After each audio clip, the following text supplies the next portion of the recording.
Aujourd'hui, parlons du journaliste qui fait monter les audiences. J'ai nommé Pascal Praud. Pascal Praud est un pur produit nantais. Né en 1964, il y passe son enfance et se prend d'amour pour le football et le FC Nantes.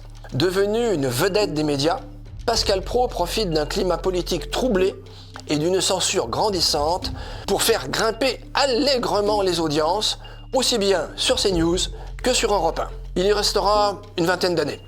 Animant l'émission Téléfoot aux côtés de Thierry Roland, parallèlement il rejoint RTL et participe à l'émission On refait le match et présente ensuite, toujours dans le football, Tir au but.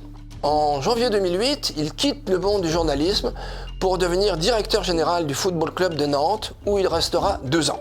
Il retourne alors au journalisme sportif et rejoint iTélé pour présenter l'émission L'œil de Pro, puis 13h foot et 20h foot.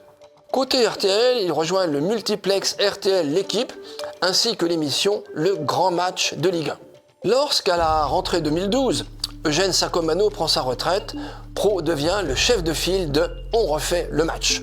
Virage, à la rentrée 2014, il remplace Léa Salamé à la présentation de l'émission de débat politique Ça se dispute sur RTL, à laquelle participent Éric Zemmour et Nicolas Domnac.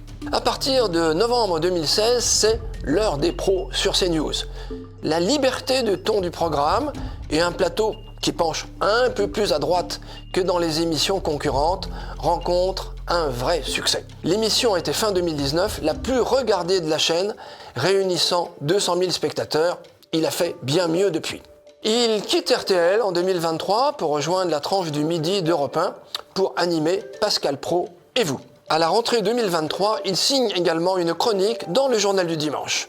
Il est attaqué dans Le Parisien du 21 mars 2020 par Claude Askolovitch, je cite « C'est un homme cultivé, sympathique, mais par cynisme ou gloriole ou par conviction idéologique, il organise le pire du cirque médiatique. » Fin de citation. Il sera défendu par Elisabeth Lévy dans Causeur du 2 octobre 2023.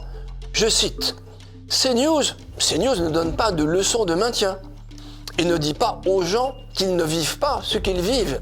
C'est la véritable raison de la haine que certains vouent à Praud et à CNews.